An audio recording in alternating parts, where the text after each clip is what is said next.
happening on Wall Street. Economic indicators. Who knows where this is going to end up? To understand the economy, you have to understand human nature.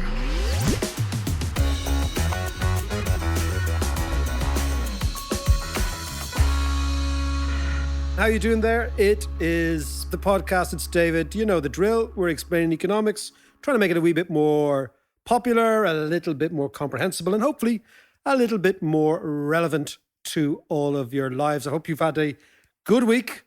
I'm with your man. How you doing, Head? Very good. How are you? How was India?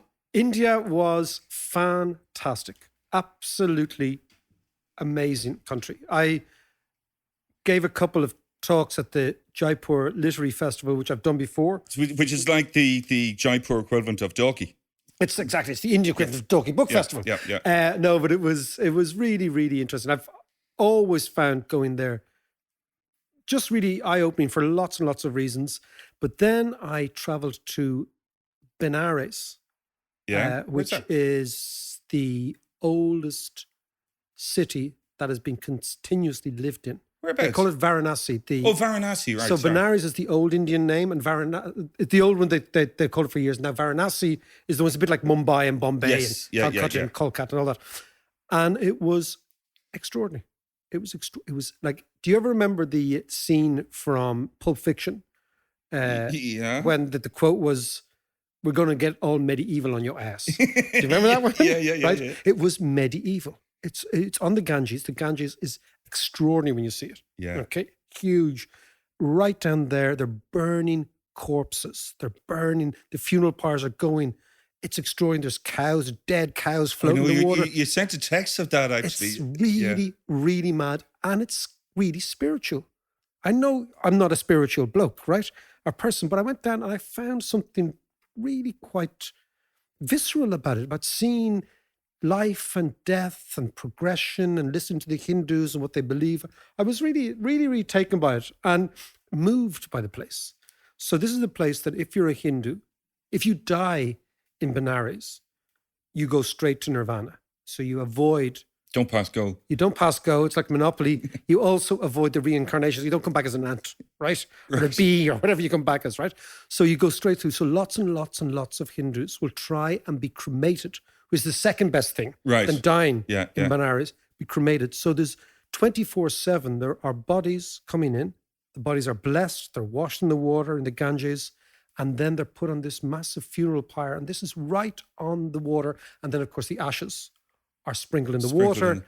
And this signifies that you're going to go straight to nirvana.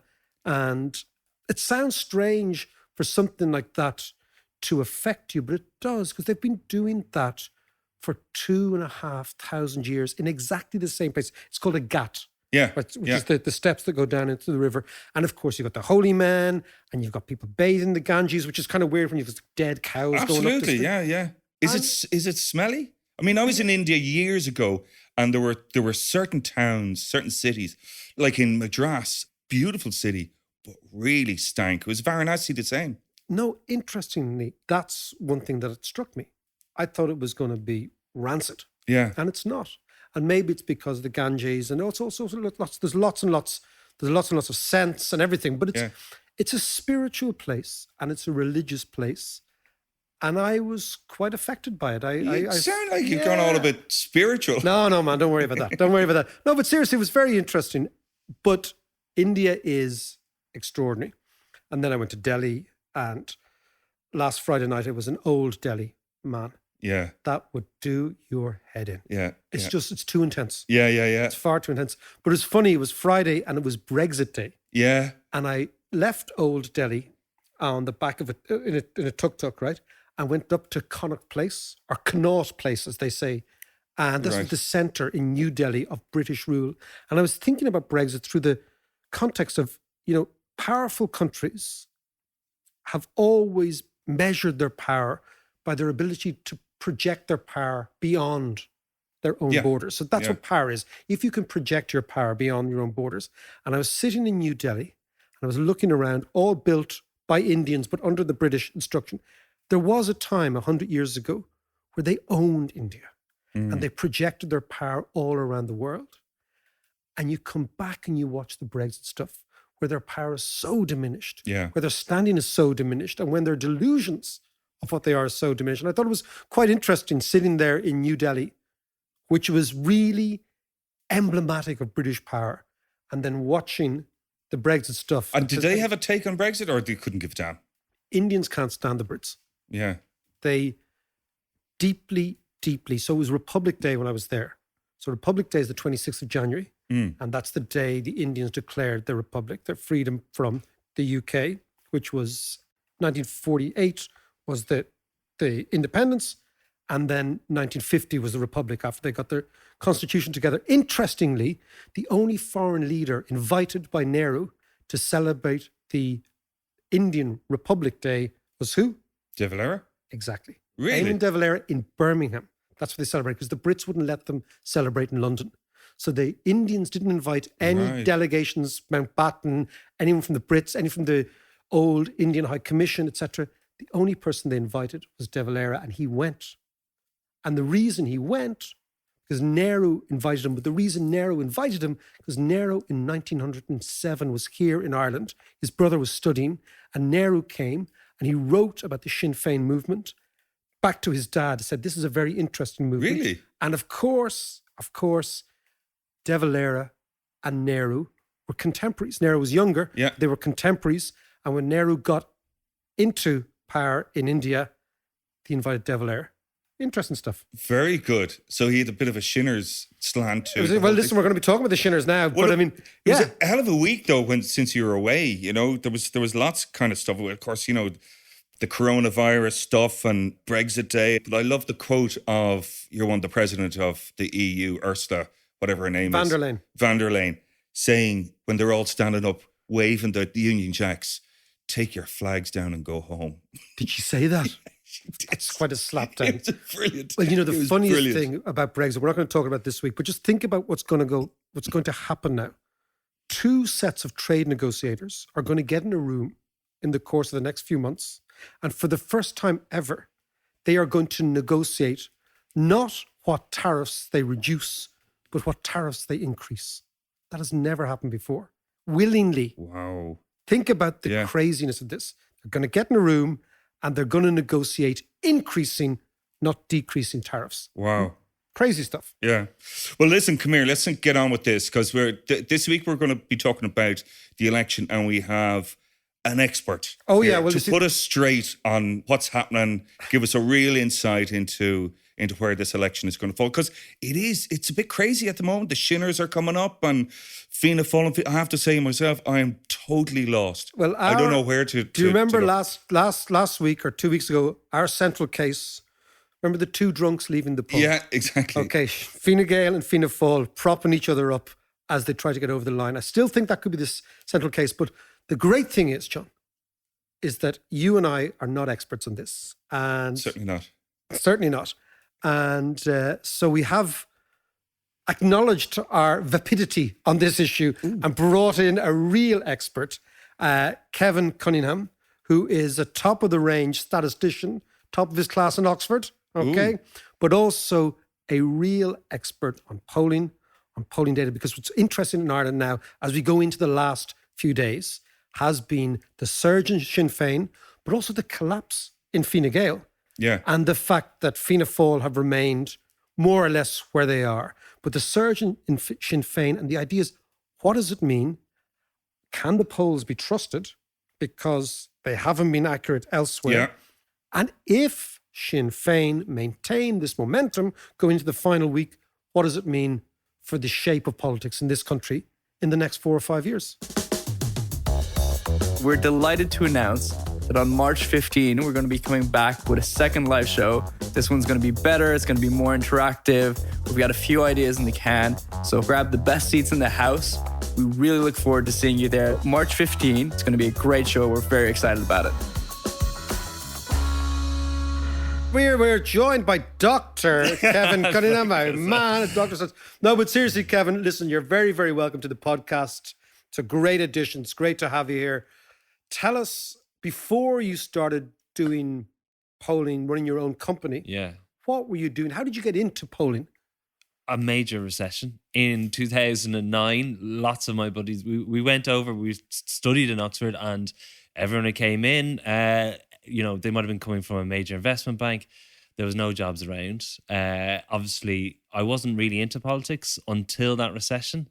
So that incentivized my interest in politics. I started working a little bit in Paddy Power, predicting the probability that a horse will fall in a given horse race, which is... Whoa. How did you... Okay, so tell me, how do you do that?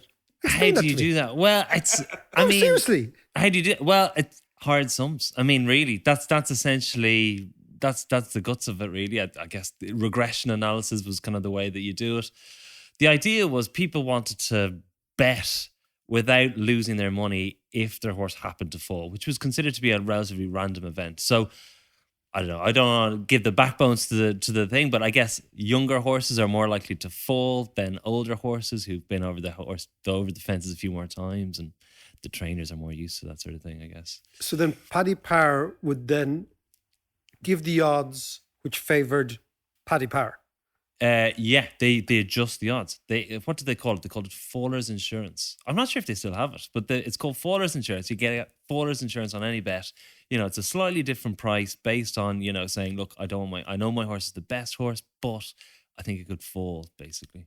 So how did you see? I love this, carry on. I love all this sort of stuff. By the way, are Liverpool going to win the Premiership? Yes, I can guarantee you Liverpool are going to win the Premiership. Okay, that's I think a good odds on that, Mark. this is a very, very personal question.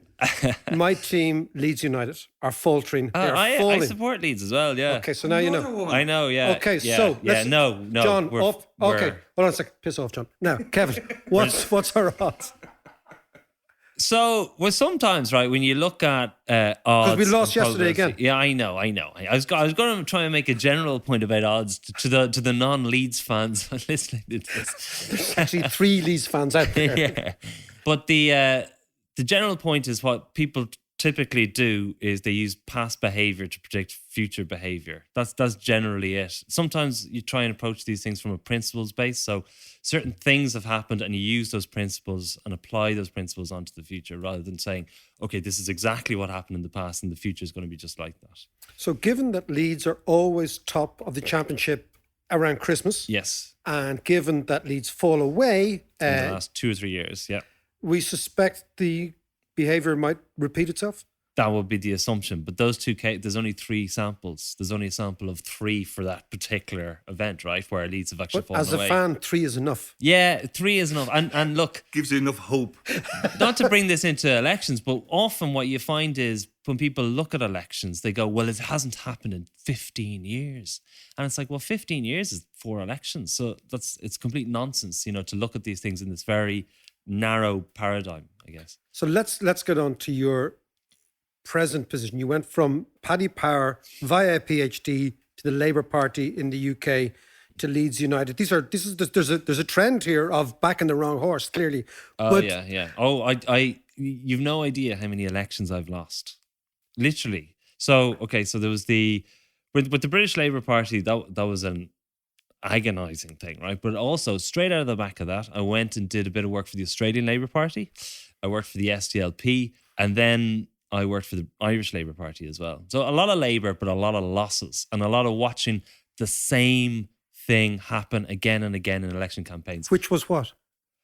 Okay, so, this is a general point which is slightly different, but centre-left parties and left-wing parties go into an election contest and focus on issues, okay? They treat the electorate as if they're kind of looking at a shopping list and trying to buy, and you're basically bidding on price. That's what they're trying to do. But that is absolutely not how voters behave. Even in the case of Sinn Féin right now, there's a lot of support behind Sinn Féin, but no one is mentioning their big promises. It's all an anti-Fianna Fáil, anti-Fine Gael thing. But we can come back to that. But so broadly speaking, how do voters behave then? It's psychological. The one of the groups that have kind of made this more prominent is obviously Cambridge Analytica, which have had a lot of negativity associated with it. But broadly speaking, it's about whether the government or the opposition is going to be perceived as more competent to address the challenges of the future, right? So whereas this probably isn't the best example now given the context, but Leo Varadkar's performance in relation to Brexit, which is considered to be relatively good, helps him to say, look, I'm very good at other stuff, right? And in contrast, his performance in relation to his government's performance in relation to the National Children's Hospital overspend, the broadband overspend, and lots of other domestic issues which have started to gnaw away, basically sends a signal to the public that they're just not very good at managing the economy. Not to the same extent that they pretended they were, I guess, right? So it's just this idea of voters get this general impression about parties, not a very specific, Sinn Féin and Labour or whatever are going to say that they're going to do something and that's going to happen. Because broadly speaking, the voters know this stuff isn't going to happen. I mean, look at the last electoral cycle in Ireland. Fine Gael promised cutting tax, basically, the USC. That was the main thing. Brexit happened and totally ran over that. But not just Brexit, housing crisis happened. So in every electoral cycle, something happens which undermines any potential promises. So really, the electorate are right in their approach to politics, in applying some scepticism to the policies that are proposed by parties. And it's the left-wing parties that particularly focus on this kind of a bit for you and a bit for you and a bit for you. A lot of that started in the US, to be honest, with micro-targeting. And what is micro-targeting? Micro-targeting is the idea that I have a 18 to 24-year-old female and this is the vote that she's most interested in, and we're going to push out promises in her direction on that particular issue. And you break up the electorate according to demographics, which are actually quite limited, as an aside, to identify what things we can give each part, you know? And it's a load of nonsense, really. So tell me, let's look at polling, right? Lots of people listening will say, it's a black art. It's been undermined dramatically by Trump, for example, where the polls never really got to the pitch of it. Brexit, likewise. Even Boris Johnson last time out 7 weeks ago, just before the election in the UK, the polls were narrowing, and yet Johnson wins hands down. Explain to me what has gone wrong with polling and explain to me what could go right with polling. Okay, so there is one fundamental thing to get out of the way at the start of this, right? Which is the demographic thing. Okay, so when you're a public opinion polling company, you typically want to get the right proportion of people from all different age groups in particular, all different classes and all this sort of stuff.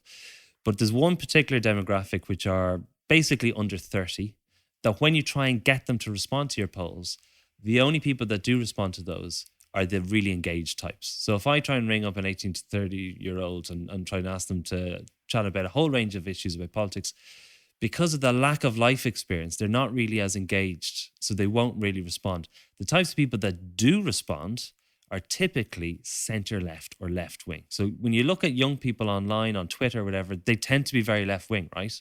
That's because they're the people that are engaging in politics. They're the people that will respond to a poll, say that they'll definitely vote, and Jesus, they're going to vote for Jeremy Corbyn or Ed Miliband or whoever it is. But or Sinn Féin here. Or Sinn Féin or here. Labour Party here, or Labour, before Profit, or whoever. Okay. Now, in 2014, with Professor Michael Marsh and Simon Hicks in the LSE, we did a study of the European elections, tried to understand and predict what was going to happen in the 2014 European elections.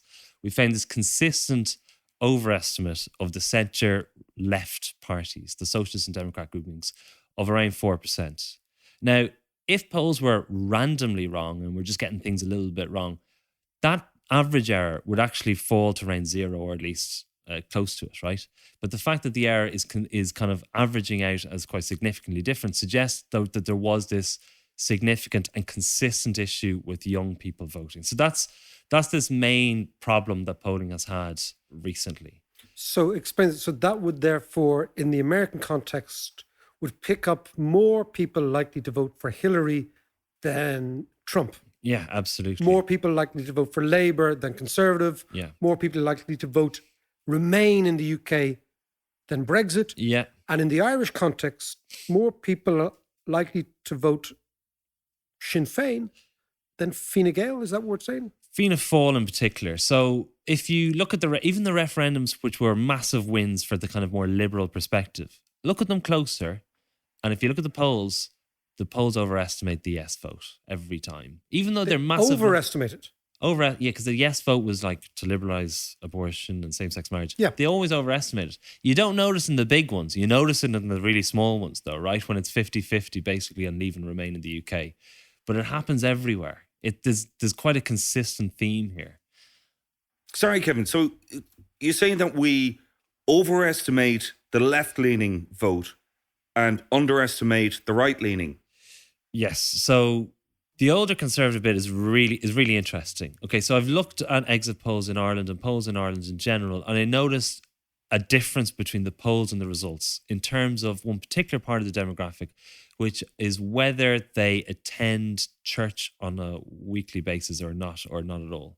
And it's that particular group of people who are mass going who tend to be underestimated in polls. And they do tend to vote for Fianna Fáil. And Fianna Fáil, in particular in Ireland, the older, more conservative party, particularly after the crisis, because they kind of only retained voters that were particularly loyal to them, those voters are underestimated basically in the polls by about 5% in the general election, local elections, whatever it is. And is this something we see all over the world? We see it in Canada, we see it in America, we see it in Britain, we see it in All over the Australia, world. and I presume France and Germany as well. Yeah, as Australia's a slightly different point because they have mandatory voting. So it's a slightly different thing. In the election I was involved in there, it actually turned to be bang on. And then the subsequent ones, it was a little bit out. And then there's the other thing that pollsters do know this, and they update their polls as a result. In the UK, they've tended to in recent elections, since they've kind of acknowledged this, they've tended to overestimate the Labour Party, then underestimate, then overestimate, then underestimate.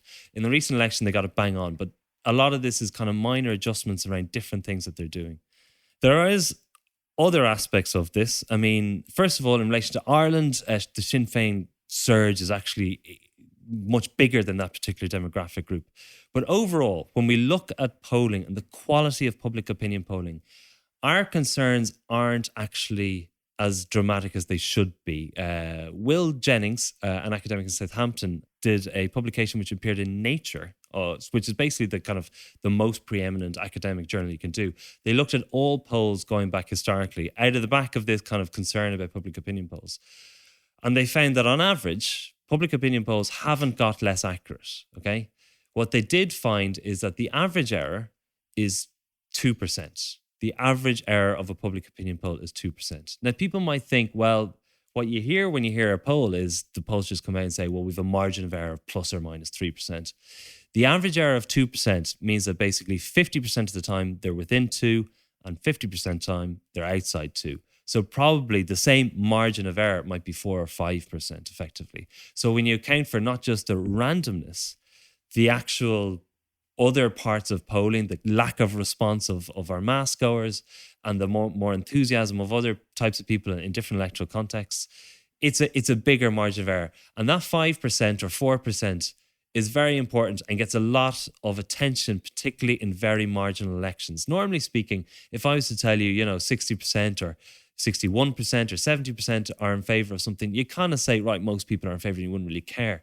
Obviously, in relation to Brexit, the difference of 5% is really, really important for people. In this particular election, a difference of 5% for Sinn Féin or Fianna Fáil or Fine Gael, or, it will make a huge difference. It'll make a huge difference. Yeah. So in politics, 5% is really important. And obviously, to some extent, people are right to be kind of concerned with any differences, but at the same time, there are limits on what polls can actually do. So, Kevin, let me just ask you, in the world of polling and stuff, how has that changed as a result of social media? Has it given better insights or has it distorted the view? I think in terms of polling, it shows a bigger difference. So just focusing on Twitter, just because that's the kind of main vehicle that we kind of tend to talk about in relation to this, is that within Twitter, the proportion of the population that is kind of more liberal, more part of the elite is relatively higher. I think in the recent British election study showed that it was approximately 65% of those that use Twitter on a regular basis tend to be Remainers as opposed to Leavers. And then within that, the Remainers tend to be people with a bit more, who are higher, not just in the social strata in life, but actually within Twitter.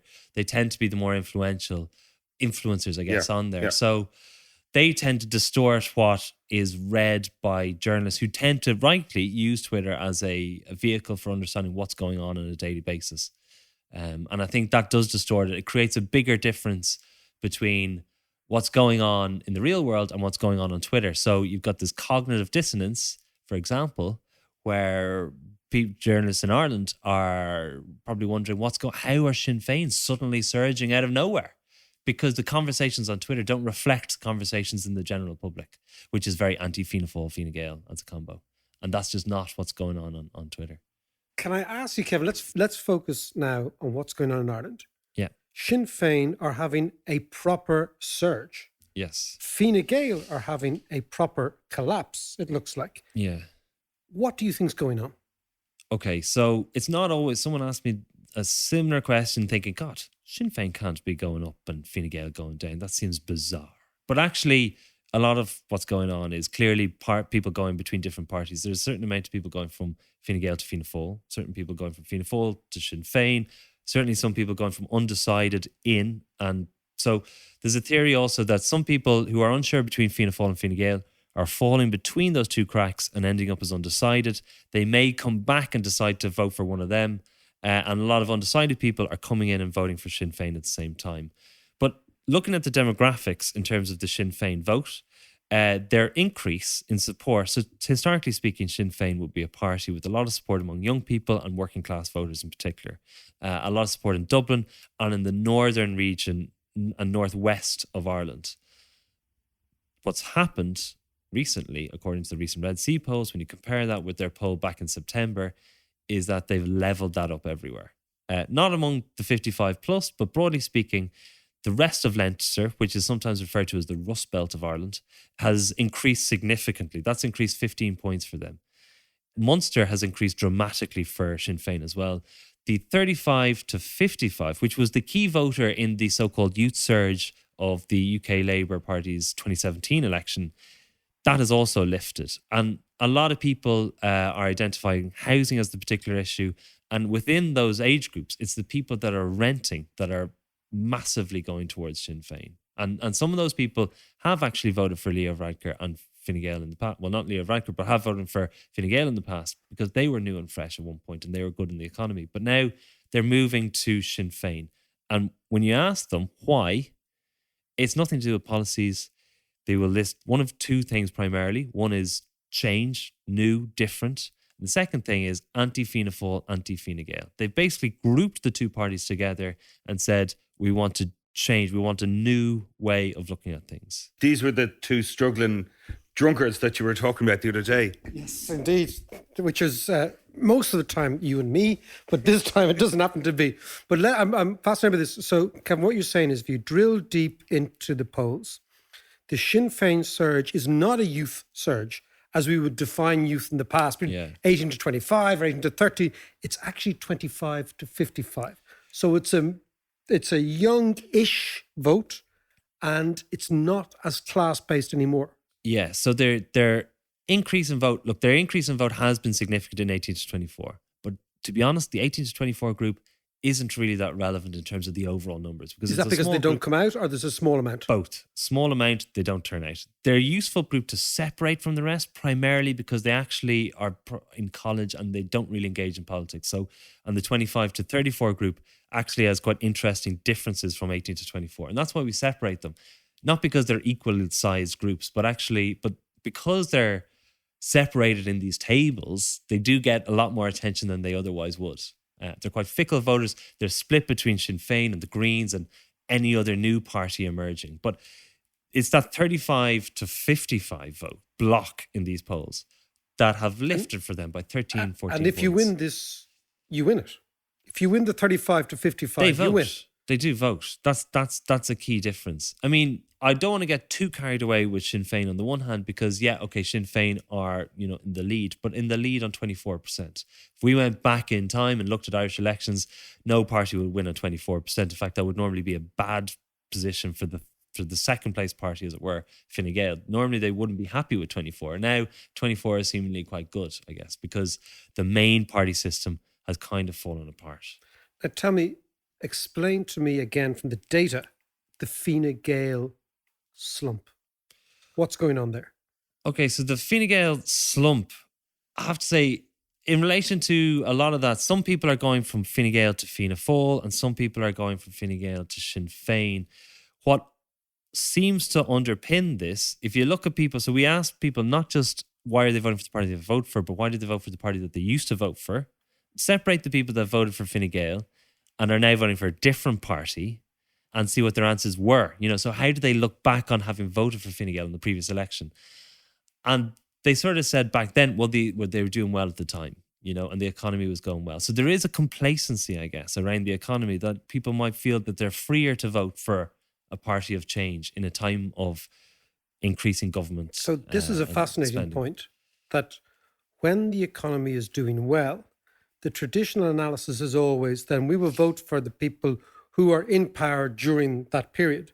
But what you're saying is, in actual fact, what happens is when the economy is doing well, you have permission to play around, to change your mind, to say, well, you know what, things are going well. Consequently, I might vote somewhere else.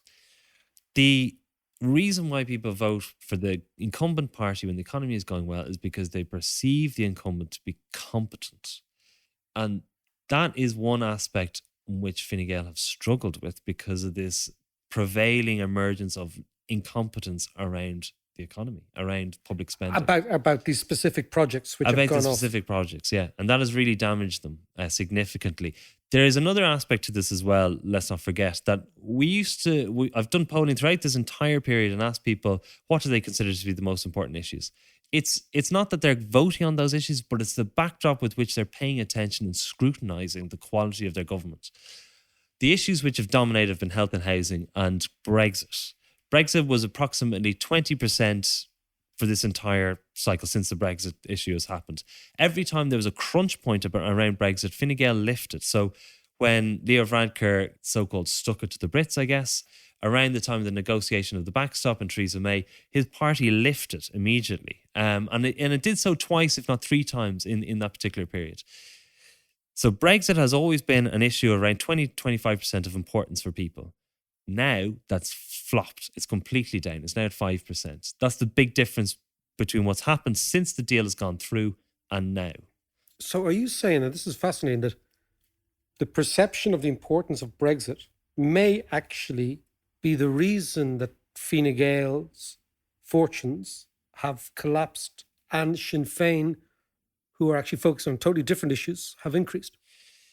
Yes. In a sense, I would say that in terms of the first part, the relative support of Fine Gael and their ability to hold on their votes, the collapse of Brexit as an issue, as an important issue, has facilitated that.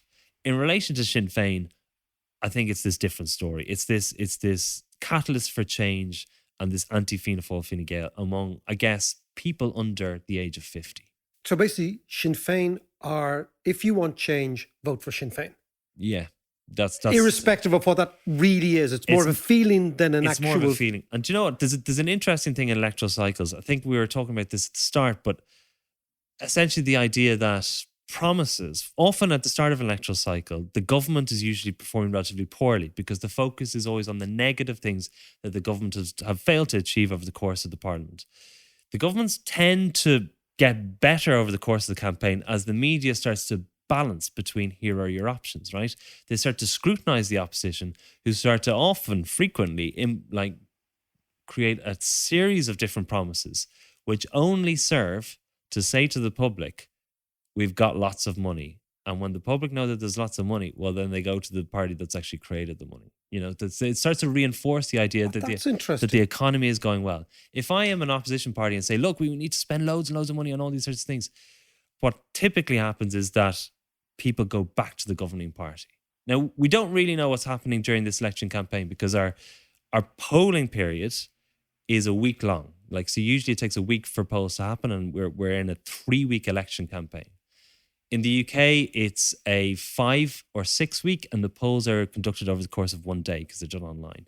So you can't necessarily see the effect of what's happening in campaigns. But from what I've seen in a lot of election campaigns, the promise of doing lots of things set against a government that's performing relatively well in the economy seems to undermine support for the opposition. It's almost the more you promise, the more emphasizes the strength of the economy. So this is what obviously Varadkar and Pascal Donoghue are hoping for the next couple of days, because it looks now, if the polls are right, and we've analysed how they can be wrong, how they can be right, but a surge like this for Fianna Fáil, or for Sinn Féin, is not going away.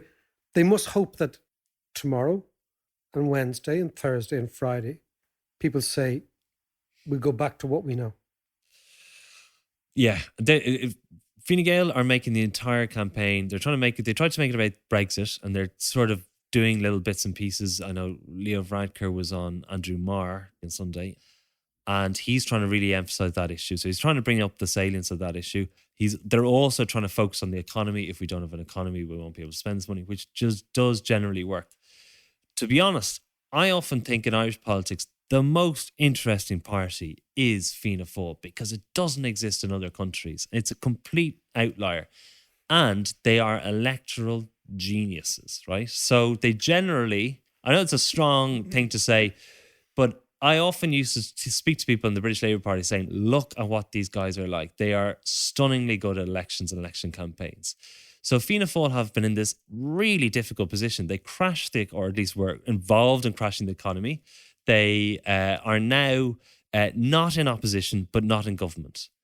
And you would normally think if you're not in opposition, then you have to defend the government. If you're not in government, then you would normally have some opportunity to kind of criticize what's being happened. So they actually can't do either. They also face this always existential thing of Fianna Fáil, Fine Gael, two cheeks of the same, Arse. Yeah, thanks.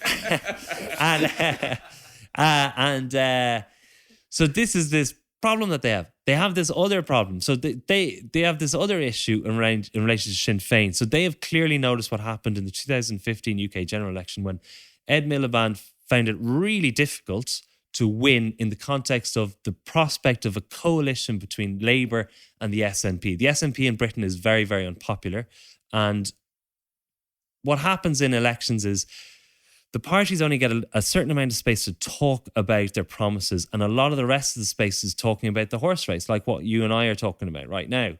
And when the horse race reflects on the potential coalition options, that can often be a negative thing. So in the 2015 general election in the UK, all the conversation was about Labour SNP going in coalition, which was just basically saying all the extra space that the parties weren't giving around their promises, which is all has to be timed by the media, is all about this really negative story. So Fianna Fáil, if you look at this election, the obvious thing is Fianna Fáil Sinn Féin coalition, and it's the obvious thing that they can stick Fianna Fáil with. So Fianna Fáil face this thing where they have to avoid going in with Sinn Féin while also try to present themselves as a catalyst for change, which is just really hard to do. But you say they're geniuses. Explain to me, because I've always been amazed. We did a podcast the other week. We were talking about something that you alerted me to, the Norman versus the Gael surname and the deep idea of Fianna Fáil. What's always amazed me about Fianna Fáil is, on the one hand, they can be the party of the victim, of the small man, the man without land, historically. Yeah. On the other hand, they can be the party of the developer and the big banks, etc. They've managed always to occupy this very strange position that they can be everything to everyone. Yeah. Is that unique to Ireland? Is that type Pretty of much. party? There's only one other party that I could see that was very similar, which was the Christian Democratic Party in Italy. Under Andreotti. Which was a catch-all party which ended up with the exact same situation of massive corruption, basically. So I guess if you're a party that doesn't really have either a social base or an ideological base, the politics, the internal politics of it it involves a lot of patronage, basically. And that seems to be a dynamic. It's Fianna Fáil's flaw. But coming to your question about why are they electoral geniuses? Well, they're the most successful political party ever, really, genuinely. If you look at their electoral performances, okay, they weren't in government every time, but they won every election from 1937 until 2011. And that's completely unique. That is really, really unusual. And they do fill a gap. So when people in the UK look at a kind of a gap in the market, it's Fianna Fáil. Like, it's absolutely Fianna Fáil. It's a slightly more socially conservative and slightly more economically left-wing, which is basically the general public. It's not what the media are like. Because if you do a survey, I know DCU did a number of surveys of journalists, they typically find that journalists are the opposite.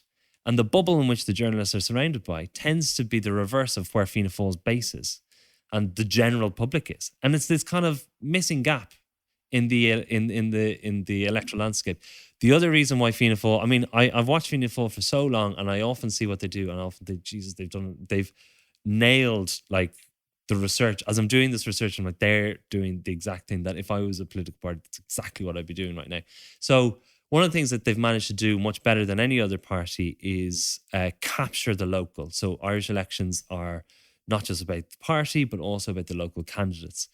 And they've managed to be much more successful than any other party at being the local person that people rely and trust. And that's really important. Kevin, let me just jump in here.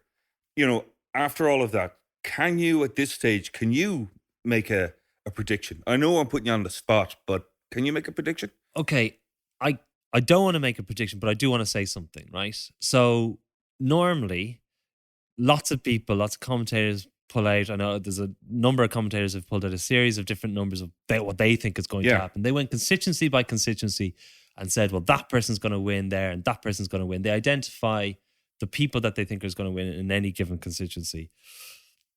This doesn't really work this way, okay? So when real statisticians look at these elections and try to predict how elections are going to happen, they use regression models and that sort of stuff, but they use probability. So you try and estimate what's the likelihood of someone actually winning an election in a given context. So I want to just mention one example where in 1992, the Labour Party elected a guy called Dr. Mosaji Bamji out of nowhere, right? In Clare.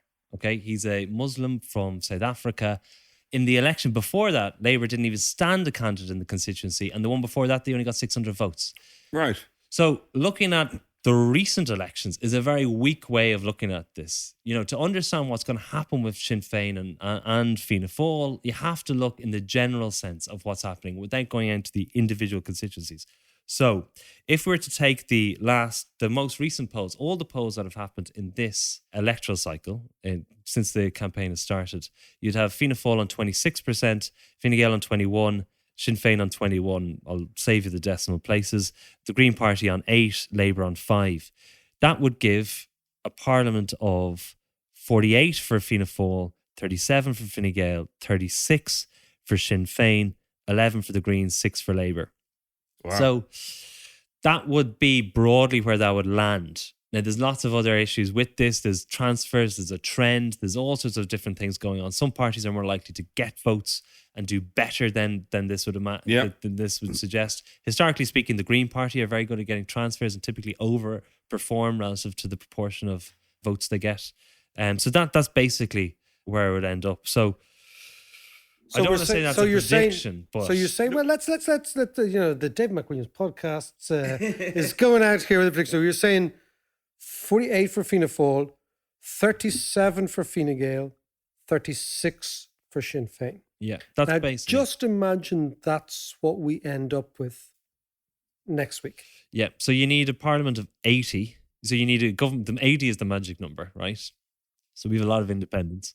So in order to get to 80, you're talking about Fianna Fáil plus Sinn Féin plus the Greens, probably, or plus Sinn Féin plus the Social Democrats, you get to it. So the obvious solution is a coalition between Fianna Fáil and Sinn Féin. I mean, that's where the numbers start. Or Fianna Fáil and Fine Gael. Or the grand coalition, Fianna Fáil and Fine Gael. Now, I cannot see either of them go. It's 16-1 in the bookies if you would like to go down. But I cannot see it happening because it's electoral suicide for one of them. Now, it has happened previously. I know in Portugal, they did this before, but basically overnight, the combined party just shrinks, So it would be very dangerous for either of those two parties going as a minority. Just to, importantly, and hopefully, this, I really can't make sure that this doesn't get edited out, but importantly, that is just basically on historical, based on what's happened historically in relation to the relationship between seats and votes in this country. It doesn't mean it's going to happen. It's not Kevin, my... Kevin, you've shown your Mickey. You're gone now. It's not my prediction at all. And look, there's a trend and loads of other excuses that I just can't... Now that you've predicted a Fianna Fáil, a Sinn Féin coalition. No, but what is interesting is the extent to which the data, the polling is actually quite accurate, but only when it gets very tight, like between Hillary and Trump, when it came down to 2 or 3%, the actual margin of error made a huge difference. Yeah.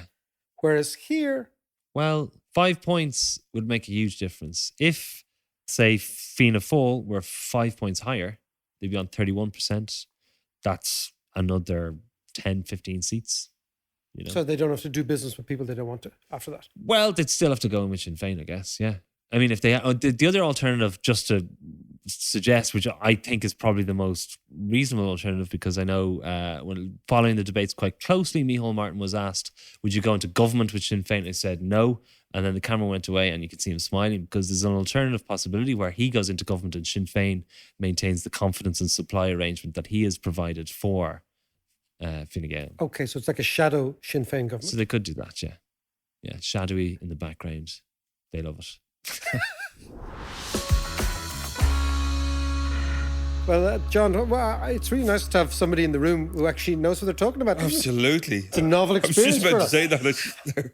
Yeah, no. Very interesting stuff. And, you know, So what do you we're- make of that? Well, the interesting thing, John, is we are now 3 days before a significant election. Yeah. It looks like the tectonic plates could shift in this country. It looks like Sinn Féin could be within shouting distance of power. In fact, if they keep the momentum up until Saturday, they could actually Yeah. be in a stronger position. Now, what that means for the society is extraordinary, because number one, it's got huge implications for Northern Ireland, Yeah. or massive implications for the next 5 or 6 years with respect to Northern Ireland. You come back here, you see what will it do to politics here. If Kevin is right, if they are the catalyst for change, then there could be some really positive things, because we know that to fix the housing market, you have to aggressively change the land game here. Yeah. If they do that, it could be really, really positive. If, on the other hand, Sinn Féin go against the basic idea of creating jobs, an entrepreneurial society, a society that takes risks, if they start overburdening by taxation Yeah. people who are actually going out and taking a risk, then I think we could have a problem. And the thing is, the problem, what's really, that the coronavirus is happening now. I say there's something going on in Ireland called the bonanza virus. So a bonanza in the Oxford English Dictionary is a moment where wealth and profits arrive out of nowhere, right? So things have been happening. So the coronavirus is obviously very, very contagious. The bonanza virus affects Irish politicians ahead of elections, right? And they start to promise things to each other, right? And a bit like the coronavirus, it jumps from people to people, right? And there's no known antidote. We know with Irish politicians that one guy or girl promises X, then the other one promises X, free houses, Yeah. free health, free this, free that, free that, loads of pensions, loads of childcare, all that stuff that's going on, right? And it is like the a auction. virus. Yeah. And I think apparently doctors say that proximity to a television camera seems to amplify the transmission of the bonanza virus between politician to politician. It kind of scares me that we get into an auction like this, because it is a sort of a psychosis that happens, that suddenly a parallel universe emerges in the politicians' heads where everything is possible. So politicians who've never seen a motorway bar driving on it suddenly become project managers in infrastructure, Yeah. et cetera, et cetera. So the upside is that a change is always good. Change is always good. Yeah. And change is reality. And life is about change. And Yeah. you move It's and the you only go with constant in life It's is the only change. constant, and there's no such thing as equilibrium in economics. I've always said the economy is never inert or restless or at peace. Yeah. It's always changing. Back to our friend Schumpeter. Yeah. So this is Schumpeterian politics. Yeah, right? yeah. It's the same idea. Yeah, I get that. The downside is, in a small, open economy, if you inflate the economy through massive public spending at the end of a long cycle, when your rate of unemployment is lower than it's ever been before, when you know that the economy supply, if you look at traffic, if you Yeah. look at house prices, is already contracted. What happens is all the good intentions dissipate in inflation. So the price of everything goes up because the demand is so huge. And in a small open economy, when you have inflation, what happens is the cost of everything rises, which is inflation, and the profits in domestic business falls because domestic business largely trades in the economy. Okay. If domestic business profits falls, domestic businesses in Ireland employ 70% of people here. The rest is 15% more or less in the public sector, 15% more or less in the multinationals, and 70% in small business. Yeah. If we are in a situation where electoral promises drive up inflation rather than deliver this great social housing, better infrastructure, etc., then profits in the local domestic sector fall. As profits in the local domestic sector fall, what you get is what we call a recession. Now, in most countries, when this happens, the exchange rate falls. So, for example, inflation goes up, the exchange rate falls, that allows us to trade. But we're in the European monetary system, we're in the euro, we don't have our own exchange rate. In other countries, when inflation rises, the interest rate rises to compress things, we don't have our own interest rate. So I think we're more vulnerable to auction politics than people actually appreciate. And interestingly, in this particular election. In this particular jurisdiction. Yeah. Because we're very, very small. So the economy is quite fragile. The ecosystem is fragile. If you change this dramatically by ramping up public spending too much and increasing taxes too much, you strangle the local domestic industry. Now, we have on the podcast talked about, you need local entrepreneurs, risk takers to make the economy tick. If they are knocked off their perch by these promises, we could be in a situation where we have an unnecessary recession brought forward by too much public spending, which will be ushered in by a massive change in politics in the next week. If that were to happen, it could be very, very negative.